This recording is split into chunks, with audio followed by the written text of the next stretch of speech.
Et on n'a pas le choix, des fois, de parler d'athlétisme et de parler un peu de produits dopants parce qu'il Mhm.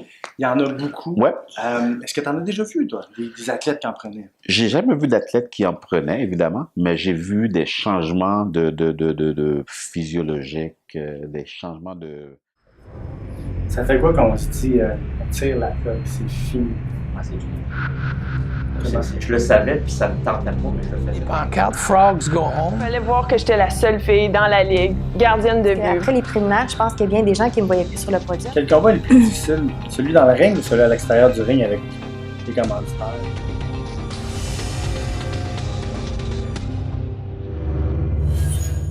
La passion de l'athlétisme, ça a commencé à partir de où pour Bruni Sorin? Ça a parti, je dirais, pas mal en 1984, où est-ce que je regardais les Jeux olympiques. Puis c'est là que j'ai vu un athlète, c'est un athlète américain, Carl Lewis, qui avait gagné 4 médailles d'or. Puis c'est là que le goût m'est venu parce que je voulais être, dans le fond, comme Carl Lewis. Carl Lewis, c'est un gars qui est très extroverti, il change de coupe de cheveux souvent. Puis quand je le voyais dans les magazines, que ce soit à la télévision, je changeais la même coupe que lui. Je voulais vraiment être comme lui.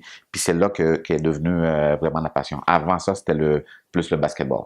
OK. Ouais. Puis à partir de quand tu as commencé à réaliser que tu avais un certain potentiel pour gagner peut-être ta vie ou rêver aux Olympiques? C'est venu, je te dirais, peut-être 3-4 ans après. Parce que c'est sûr qu'après d'avoir vu Carl Lewis, j'ai commencé l'athlétisme comme genre pratiquement un an plus tard.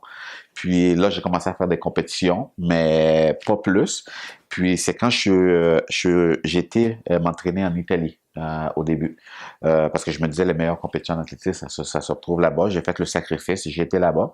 Puis quand je suis revenu au Canada, premier championnat canadien que je fais au 100 mètres, j'étais champion canadien. Puis la performance que j'avais fait à cette époque-là, j'étais classé 12e au monde. Puis c'est là qu'il y a eu le clic de dire, ben écoute, moi je vais être vraiment comme ces grands-là. Puis je l'ai cru à 100%. On va parler un peu des Jeux de Séoul en 88. Il y a beaucoup de monde, je pense, qui ne se souviennent pas que tu as commencé en faisant le saut en longueur. Ouais. Et Séoul, j'étais là. Mes premiers jeux, justement, oui, j'étais pas sprinter encore.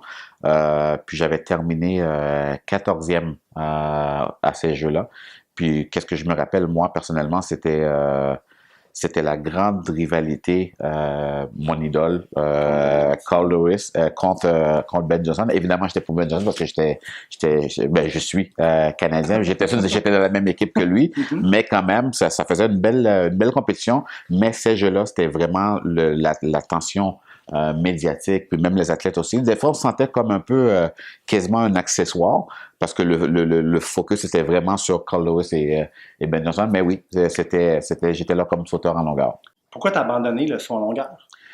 Sur en longueur, en 88, j'étais blessé au niveau de la cheville. À chaque fois que j'arrivais à l'impact pour sauter, ma cheville, écoute, ça me faisait terriblement mal. Puis, après la compétition, j'ai dit à mon entraîneur, écoute, mais quand je cours avant de sauter, j'avais pas si mal que ça. Puis c'est là que je me suis dit, ben la saison d'après, j'aimerais ça me concentrer sur le 100 mètres. Puis c'est comme ça que je suis devenu, dès la première année, j'avais la 12e meilleure performance mondiale. Puis c'est là que j'ai, ensuite de ça, le saut en longueur et le triple saut, je faisais le triple saut aussi, après le bord, si on peut dire. Puis je me suis vraiment concentré sur le 100 mètres. À Barcelone, Ouais. tu as terminé 4e à 5 centièmes de seconde de la 3e place. Ouais. Quand la course se termine, on est déçu, je présume, mais en même temps, ça doit motiver tellement plus pour les prochains, non? J'étais très motivé, mais qu'est-ce qui s'est passé aussi dans cette période-là? J'étais content, puis en même temps, j'étais fâché contre moi-même parce que, avec le peu d'expérience que j'avais, c'était mes premiers jeux comme sprinter. Puis mon objectif, c'était de terminer dans les 5 premiers. Mais j'ai remarqué que avant de partir pour les jeux, bon, je faisais des entrevues, la réaction des gens, on dirait qu'ils croyaient pas que j'étais capable d'arriver dans les top 5. Est-ce que ça te motivait plus? Non, c'était ça l'erreur que j'ai fait. Okay. C'est que j'ai fait, ça a été l'effet contraire. Je me suis dit, en arrivant là-bas, ben peut-être que j'exagère. J'ai pas assez d'expérience, puis il y a personne qui croit que je peux arriver top 5. Puis d'ailleurs, j'avais été dans une tabagie un moment donné, j'achète les journaux, parce qu'il y a toujours des prédictions, là, Ouais. qui va gagner, ainsi de suite. Dans aucun journal, mon nom était là. Même pas comme finaliste. Puis c'est là que c'est venu me chercher pour me dire, ben écoute, je suis pas assez bon. Puis j'étais dans la compétition, j'ai fait la compétition avec cette optique-là, avec cet esprit-là. Puis quand j'ai vu 4e, en même temps, j'étais comme yes. Puis en même temps, je me suis dit, mais si j'avais commencé la compétition avec l'état d'esprit que oui, je suis capable, je suis aussi bon qu'eux autres, il y a beaucoup de si, mais dans ma tête, je me suis dit, ben, peut-être que j'aurais pu avoir une médaille. Quand tu es arrivé aux Jeux olympiques en 96, tu étais donc beaucoup plus motivé. Ouais, j'étais plus motivé, plus, ben oui, j'avais beaucoup plus d'expérience, les médailles et ainsi de suite. Aujourd'hui, je regarde Atlanta, puis encore aujourd'hui, surtout le relais. Les gens vont me dire encore hier soir, je me rappelle exactement où est-ce que j'étais, qu'est-ce que je faisais avec des amis et ainsi de suite. Puis aujourd'hui, je fais des conférences pratiquement toutes les semaines. Puis tout le temps, les gens vont me parler de 96. Puis pour moi, c'est comme aïe. Juste avant la course, par contre, comment ça fonctionne entre vous quatre? Est-ce que vous avez une stratégie? Est-ce que vous sentez que vous êtes sur le bord de créer peut-être quelque chose d'historique? Nous, c'est comme on était conditionnés pour, avant la finale, c'est comme on va aller là, on va gagner la médaille d'or. Puis je me rappelle parfaitement les 4 gars avant d'entrer au stade, on se regardait, là, c'est comme let's go, we're gonna kick ass. Pour nous, c'était comme on va l'avoir. La confiance était absolue. L'esprit d'équipe qu'on avait, on était soudés comme ça. Pour nous, c'était comme on savait que tout allait aller à la perfection. Nous autres, on voulait vraiment pas seulement les battre, on voulait les humilier chez eux. C'était ça notre objectif. Je suis impressionné de ça. C'est bizarre à dire, là. C'est fou, là. Puis les gens m'en parlent avec tellement d'enthousiasme. Ça a pris combien de temps à redescendre de ce nuage-là après Atlanta? Ouf! Je te dirais, évidemment, cette soirée-là, on n'a pas dormi. Les boys célébraient toute la nuit, même le lendemain, et ainsi de suite. Je pourrais dire que ça a pris au moins une semaine. Une semaine? Je dirais, ouais. Écoute, puis après ça, notre niveau d'énergie aussi, on a eu, c'est un crash, là, parce que tu amènes ton corps à un niveau, vraiment, c'était le summum. Puis après ça, c'était comme, tu prends un down, mais après ça, on a fait quelques compétitions après la saison. Mais le highlight, là, pour nous, c'était vraiment ça. Puis après ça, même les autres compétitions, après, c'est comme, même si on gagne pas, whatever, c'est pas important. Vous avez eu ça. On a eu ça, c'est tout ce qui comptait pour nous autres à cette époque-là. Les Jeux olympiques de 2000 en Australie, 16e, comment tu les as vécus, ces Jeux olympiques? Ces jeux-là, ça a été très, très, très difficile. Parce que un an avant, j'étais le 2e sprinter de tous les temps. J'ai fait la compétition, ça a passé. Je suis qualifié pour la demi-finale le lendemain. Le lendemain, j'essaie de faire la même stratégie, j'ai mal. Là, on gèle encore la région. Je prends 2 injections. Je prends la région. En demi-finale, dès qu'on dit à vos marques, prêt, même à la position prêt sur le bloc de départ, j'ai mal. Puis j'ai marché. J'ai marché le 100 mètres. Puis en marchant, puis j'avais toutes sortes de pensées, puis tout ça. Écoute, je suis aux Jeux olympiques. Je sais que ça va être mes derniers Jeux. Je me suis dit en même temps, je peux pas être fâché contre moi-même. J'ai tout fait pour régler le problème. Puis c'est le corps où il veut plus. Je suis blessé, qu'est-ce que tu veux faire? Mais j'ai tout fait pour... puis j'étais jusqu'au bout. Je suis fier de moi. Puis là, quand je suis sorti, évidemment, j'avais tous les journalistes qui étaient là. On me fait des entrevues. Puis j'ai expliqué ça de la même façon que je t'explique ça maintenant.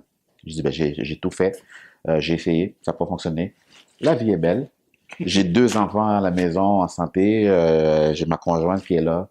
On va enjoy le restant des Jeux. Les gens n'en revenaient pas.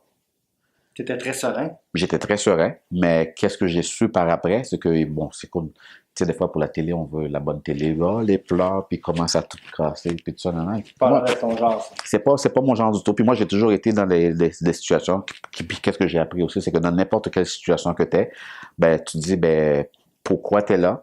Est-ce que tu as fait ton meilleur? Qu'est-ce que tu dois faire pour l'avenir? Puis c'est exactement l'exercice que j'ai fait en marchant le 100 mètres. On tourne la page, puis la vie continue. on n'a pas le choix, des fois, de parler d'athlétisme et de parler un peu de produits dopants parce qu'il Mhm. y en a beaucoup. Ouais. Est-ce que tu en as déjà vu, toi, des athlètes qui en prenaient? J'ai jamais vu d'athlète qui en prenait, évidemment, mais j'ai vu des changements de physiologiques, des changements de comportement aussi. C'est hallucinant. C'est hallucinant. Puis je pourrais dire, pendant 4 ans de ma carrière, ça m'a beaucoup dérangé. Psychologiquement, ça m'a beaucoup dérangé dans mes performances aussi. Parce que un moment donné, c'était comme, je faisais des déclarations dans les médias pour dire, ben, c'est pas juste. Évidemment, je pouvais pas pointer du doigt parce que tu vas te faire poursuivre et ainsi de suite. Mais t'arrivais, tu voyais des gars avec une stature, puis sans exagérer, tu le voyais un mois plus tard. Sans exagérer, là. Un mois plus tard, tu les voyais. Transformation incroyable. En même temps, les performances qui font ça, là, tu te dis, wow. Parce que on regarde ça froidement. Quand ceux qui prennent des produits dopants, ils sont plus rapides, ils gagnent, ils ont plus d'argent, des commanditaires. Est-ce que toi, à un moment donné, tu as envie d'en prendre, d'avoir cette vie rêvée-là? Non, j'ai jamais eu cette vie rêvée-là. Parce que dans le fond, moi je me rappelle, ben, dans le fond, c'était ma mère. Je ne vais pas tomber dans les tabous. Moi, je me rappelle encore comme si c'était hier. La première fois que je mets les pieds au Québec, j'avais 7 ans.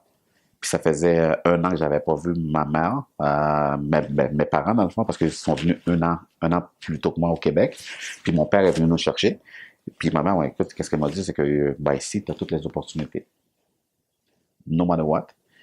Tu peux réussir n'importe quoi. Ben, j'étais comme, OK, whatever. C'est vraiment ça. Puis elle m'a toujours dit, ben, la vie, il n'y a pas de raccourci. C'est une ligne droite. Elle m'a toujours dit, dans n'importe quoi tu vas faire, ne triche pas. Parce que tôt ou tard, ça va te rattraper. Merci, c'est gentil. Ouais, mais ça me fait plaisir, hein? Merci beaucoup.